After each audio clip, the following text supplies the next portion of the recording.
1922, the world stopped when Howard Carter found Tutankhamun.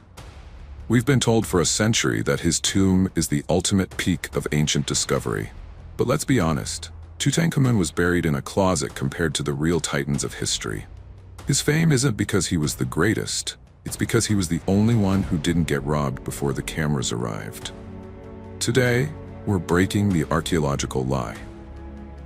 We're stepping out of the cramped rooms of the Boy King and into mountain-sized monuments and subterranean labyrinths that make Tut's hoard look like a garage sale. Welcome to the world of the true giants. Now, forget everything you think you know about Egyptian tombs. We're leaving the golden glitz of Tutankhamun behind and stepping into KV-17. This is the tomb of Seti I, and in the world of archaeology, we call this the Sistine Chapel of the Underworld. Why? Because while other pharaohs were content with painted plaster, Seti I demanded perfection. Every single inch of these walls is covered in exquisite high-relief carvings. If you ran your hand along the wall, which, please, don't do that, the guards will tackle you. You would feel the pulse of a civilization at its absolute zenith. As we begin our descent, notice the scale. We aren't just walking into a room, we are descending 137 meters into the bedrock of the Theban hills. It's the deepest tomb in the valley, and it's not just a straight line. It's a labyrinth of descending corridors, grand staircases, and hidden chambers designed to mirror the treacherous journey of the sun god through the night. Look at the ceiling in the burial chamber. It's not just a roof, it's a star map. A deep midnight blue covered in golden constellations. This was the first time in history a pharaoh decided to bring the entire cosmos underground with him. It's haunting, it's beautiful, and it's overwhelming. But here's where the story takes a turn into the forbidden territory. At the very back of the burial chamber, behind where the magnificent alabaster sarcophagus once sat, there is a tunnel. A steep, narrow passage carved into the floor that plunges even deeper into the earth. For decades, archaeologists thought it was just a dead end or a symbolic well. But in the 1960s, and again more recently, explorers pushed further. They cleared hundreds of tons of debris, reaching over 170 meters into the darkness. And what did they find? Nothing. Or rather, they found that the tunnel just keeps going. Some believe it was intended to reach the water table, to symbolically connect the pharaoh's soul with the primordial waters of creation. Others think it leads to a hidden, second treasury that hasn't been touched in 3,000 years. Seti I wasn't just building a grave. He was building a machine, a stone computer designed to launch his soul into eternity. When you stand in the middle of his pillared halls, surrounded by the vivid colors of the Book of Gates and the opening of the mouth ceremony, you realize the archaeological lie isn't just about size, it's about ambition. Tutankhamun had wealth, sure, but Seti I? Seti I had the keys to the universe. If ancient history had a CEO, it was Ramesses VI. He didn't just rule Egypt, he branded it. For 66 years, he put his face on every mountain and his name on every temple. So, when it came to his eternal home KV-7, the world expected the eighth wonder of the world. And honestly, he almost gave it to us. But here's where the story of the archaeological lie takes a tragic, dusty turn. If Seti I's tomb is a pristine art gallery, the tomb of his son, Ramesses the Great, is a haunting, mud-caked ghost. This is a massive, sprawling complex covering over 800 square meters, nearly double the size of most other royal tombs. It wasn't just a burial chamber, it was a subterranean palace. But Ramesses made one fatal mistake: location. He chose a spot in the valley that was prone to devastating flash floods. Over the millennia, torrents of water and debris roared into KV-7, filling these grand halls with wet mud that acted like a slow-motion wrecking ball. The humidity warped the limestone, and the pressure of the mud literally peeled the masterpieces off the walls.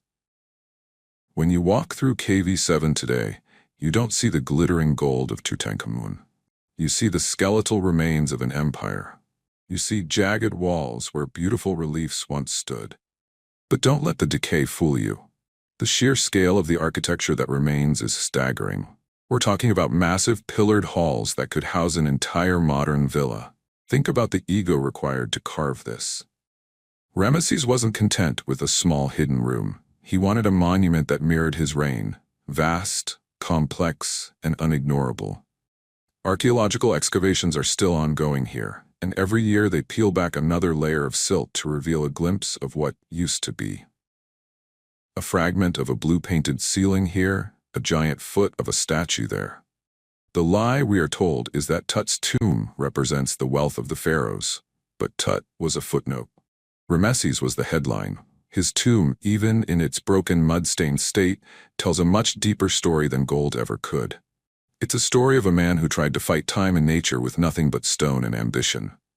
In KV7, you don't just find a king, you find the limit of human power. Because even for the greatest pharaoh who ever lived, the earth always finds a way to reclaim its own. Ramesses the Great may be the fallen giant, but his footprint in the valley is so large, it still defines the landscape 3,000 years later. If Seti I was the Sistine Chapel and Ramesses II was the fallen giant, then Ramesses III created something entirely different. He built a subterranean encyclopedia.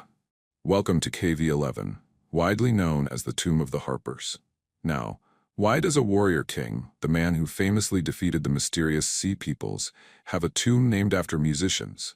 It's because Ramesses III understood something that Tutankhamun never had the chance to. That eternity isn't just about gold, it's about the details of life. As we step into this labyrinth, the first thing you'll notice is that it feels alive. Unlike the rigid, strictly religious scenes in other tombs, the corridors here are lined with small, side chambers. These rooms are like snapshots of a 3,000-year-old palace. You see royal kitchens with bakers kneading dough. You see armories filled with bows, chariots, and leopard skin shields. You see exquisite furniture that looks so modern, you'd expect to find it in a luxury boutique today. But look closer at the two blind musicians playing their harps before the gods. This is where the tomb gets its name. It's a moment of pure human art frozen in stone. It tells us that Ramesses III didn't just want to be a god in the afterlife. He wanted to bring the comforts, the music, and the very soul of Egypt with him. But there's a structural secret in KV11 that reveals the archaeological lie of perfection. Halfway through the construction, the royal architects made a massive blunder. As they were digging the third corridor, they accidentally broke through the ceiling of a neighboring tomb, the tomb of Ramesses. Imagine the panic. They had to stop, shift the entire axis of the tomb to the right, and start digging again. This bend in the tomb's spine is a physical scar of human error.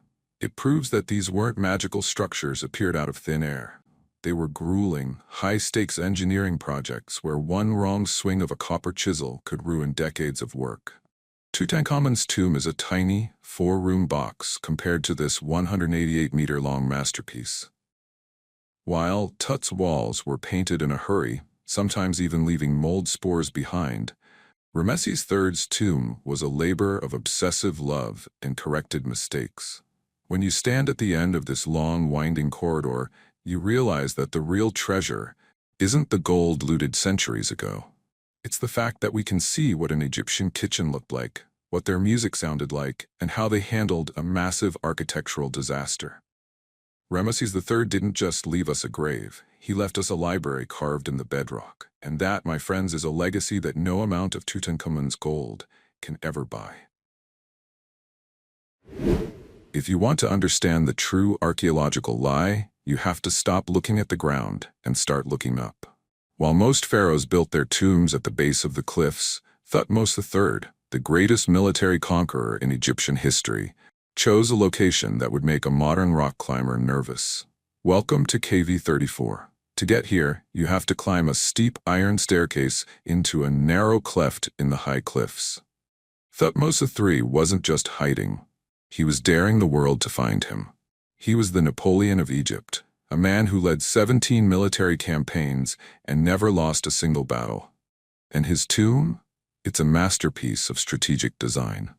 As you enter, the first thing that hits you isn't gold. It's a massive, yawning abyss. a deep ritual shaft designed to swallow flash floods and, more importantly, to swallow any tomb robber brave enough to enter the darkness. You have to cross a modern bridge now, but in ancient times, this was a lethal trap. But the real magic happens when you reach the burial chamber.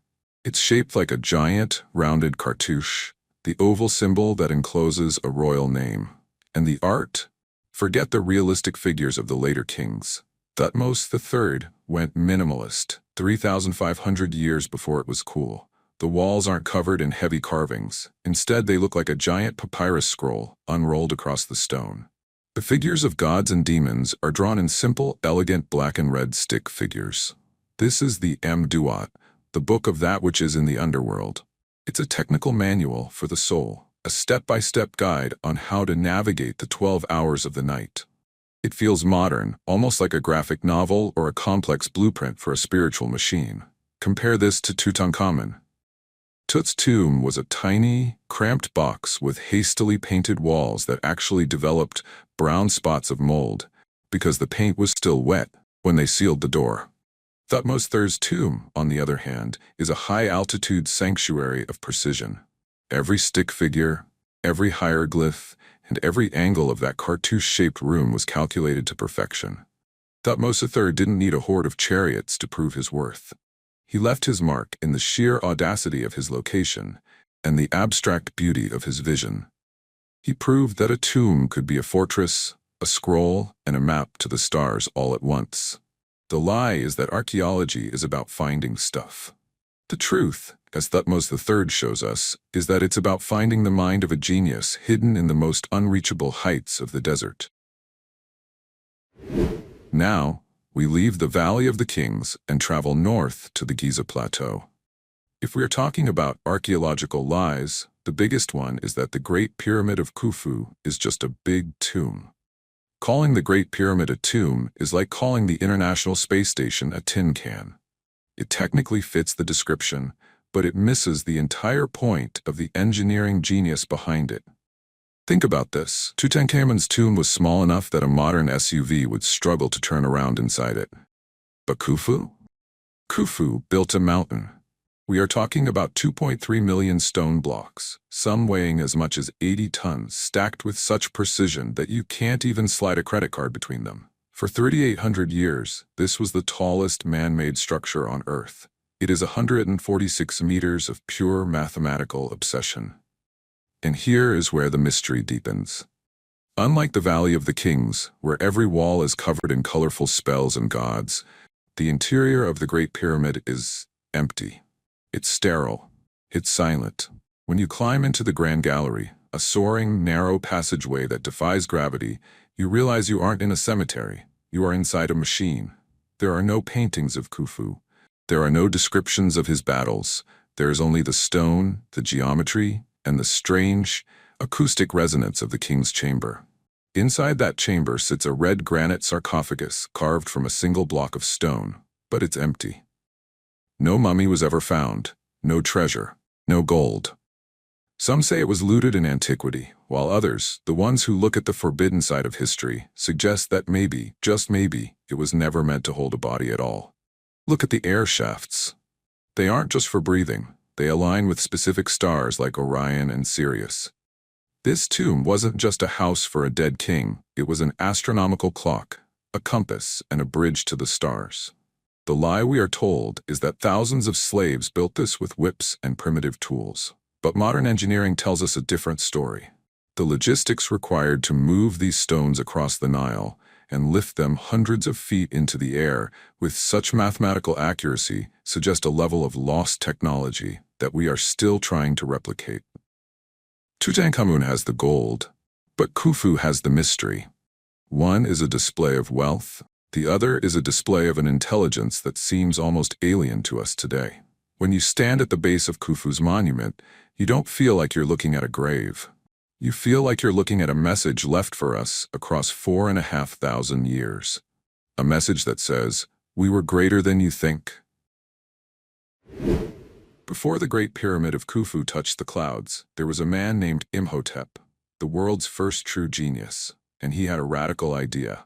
He looked at the flat mud brick graves of the past and decided that his king, Djoser, deserved something eternal. He decided to stack stone on top of stone, creating the world's first skyscraper, the Step Pyramid of Saqqara.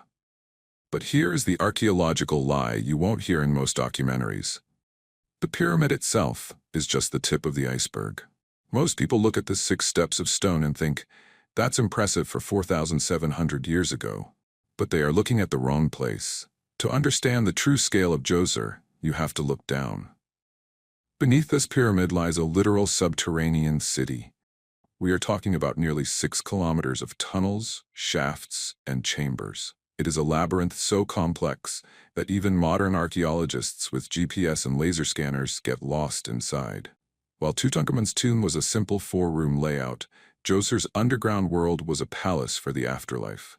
There are galleries filled with thousands of stone vessels, vases made of quartz, slate, and alabaster so thin they are almost translucent. There are blue chambers lined with thousands of turquoise-glazed tiles, designed to look like the reed mats of the royal palace. This wasn't just a place to put a body, it was a simulation of a kingdom, frozen in stone forever. And then there's the Great North Shaft, a massive square hole 28 meters deep. At the bottom sits a granite shrine made of several huge blocks. Imagine the logistics. This was 1,000 years before the golden age of the New Kingdom. There were no iron tools, no complex pulleys, yet they moved stones weighing tons into a deep pit with surgical precision. Djoser's complex was surrounded by a massive wall, 10 meters high and over a mile long. It had 14 doors, but only one was real. The rest were false doors, traps for the unworthy, and portals for the spirit. The lie is that the Egyptians slowly learned how to build. But Djoser shows us that they didn't just learn, they exploded into greatness. Imhotep didn't have a blueprint to follow, he was the blueprint. When you compare the sprawling 40-acre complex of Djoser to the cramped quarters of Tutankhamun, you realize that the earliest Egyptians weren't just primitive ancestors. They were the masters of a scale we can barely comprehend today. Tutankhamun was buried in a box. Djoser was buried in a masterpiece of urban planning that happens to be underground. It is the prototype for every wonder that followed, and in many ways, it remains the most mysterious machine ever built on the Saqqara Plateau. So far, we've been deep underground or standing in the shadow of Egyptian giants. But now, we move to ancient Caria, modern-day Turkey, to look at a tomb so magnificent that it literally changed the English language. In the 4th century BC, a ruler named Mausoleum decided that a standard grave simply wouldn't do. He wanted a monument that shouted his name to the heavens. He died before it was finished, but his wife, who was also his sister, Artemisia, poured the equivalent of a national fortune into completing it. The result was the Mausoleum at Halicarnassus. And ever since then, every grand freestanding tomb in the world has been called a mausoleum. But here is the archaeological lie we often overlook. We're taught that the Greeks were all about simple white temples. But the mausoleum was a chaotic, beautiful fusion of 3 different worlds. It had a massive Egyptian-style base, a forest of 36 Greek Ionic columns, and it was topped with a Persian-style pyramid. On the very peak, 45 meters in the air, sat a massive marble chariot pulled by 4 white horses. Imagine standing at the base of this thing. It wasn't hidden in a valley or lost in a desert. It sat right in the heart of the city, overlooking the harbor. It was a 140-foot-tall statement of pure, unadulterated power. The artistry was legendary. The greatest sculptors of the age, men like Scopas and Leochares, were hired to carve life-sized battles between Greeks and Amazons into the friezes. There were hundreds of freestanding statues, lions, warriors, and gods, all painted in vivid colors. Compare this to Tutankhamun. Tut's treasures were hidden away in the dark, intended for the gods alone. But the mausoleum was built for the living to see. It was propaganda in stone. It was designed to make every citizen and every sailor entering the harbor feel small. Sadly, we can't walk through it today. An earthquake in the 13th century brought the giant chariot crashing down, and later, the Knights of St. John used its beautiful marble blocks to reinforce their castle. Today, if you visit Bodrum, you'll only see the foundations, the stumps of a lost wonder. But the lesson remains. The lie, is that the greatest archaeological finds are the ones we find intact. The truth is that the mausoleum at Halicarnassus was so influential, so over the top, that even though it's gone, its ghost lives on in every grand monument from the Grant's tomb in New York to the shrines of modern leaders. Mausolus may be dust, but his ego created a blueprint for immortality that survived the fall of his empire. Now, we leave the Mediterranean and travel east to a misty mountain in Shanxi, China. If you want to talk about the ultimate archaeological lie, the one that makes every Egyptian discovery feel like a rehearsal, we have to talk about the first emperor, Qin Shi Huang. You've all seen the pictures of the Terracotta army. Thousands of clay soldiers, each with a unique face, standing in silent formation. But here's the secret. The Terracotta army is just the security guard post. They are standing nearly a mile away from the actual tomb. The tomb itself? It's an artificial mountain that has never, ever been opened. While Tutankhamun was buried in a hidden room to avoid being found, Qin Shi Huang built a city and then buried it under a mountain of earth. Ancient records tell us that the interior is a miniature replica of his entire empire. We're talking about palaces, scenic towers, and a ceiling studded with pearls to represent the stars and the moon. But the most terrifying and fascinating detail is the mercury. According to the historian Sima Qian, the emperor had 100 rivers of flowing liquid mercury mechanically pumped to mimic the Yangtze and the Yellow River, flowing into a miniature ocean. For 2,000 years, Western scholars thought this was a myth, a fairy tale. But in the early 2000s, archaeologists tested the soil of the mound. The result? Mercury levels so high they were off the charts. The myth was real. The mountain is literally breathing toxic fumes, acting as a chemical booby trap that has kept the emperor's peace for 2 millennia. Why haven't we opened it? It's not just the poison, it's the preservation. The moment we crack that seal, oxygen will rush in and destroy the delicate organic materials inside, the silks, the paintings, the wooden structures. We are waiting for technology to catch up to the emperor's ambition. Think about the scale comparison. Tutankhamun had a few rooms of gold. Qin Shi Huang has an entire underground universe. He didn't just want to be buried, he wanted to continue ruling from the afterlife. He turned the very earth into a machine that still functions today, guarding his body with rivers of liquid silver. When you stand at the foot of Mount Li, you aren't looking at a hill. You are looking at the largest, most complex archaeological time capsule on the planet. The lie is that we know the history of the ancient world. The truth is that the greatest treasure ever assembled by human hands is sitting right beneath our feet, waiting for the day we are finally brave enough, or smart enough, to say hello. So, why does this archaeological lie matter? It matters because for a century we've been looking at history through a keyhole. We've mistaken intact for important. Tutankhamun's gold is dazzling, but it's the exception, not the rule. When we fixate only on the treasures that survived, we ignore the true scale of human ambition that time tried to erase. The giants we've explored today, from the flooded halls of Ramesses to the toxic rivers of Qin Shi Huang, teach us that archaeology isn't just about finding objects. It's about decoding the human ego. These rulers didn't just build graves, they built machines to fight eternity. The real lie is the idea that we've already found the best of our past. The truth is much more exciting. The greatest stories of our ancestors aren't sitting in museum glass. They are still out there, sleeping under mountains and hidden behind secret stone doors, waiting for us to be ready. History isn't finished, it's just waiting to be rediscovered.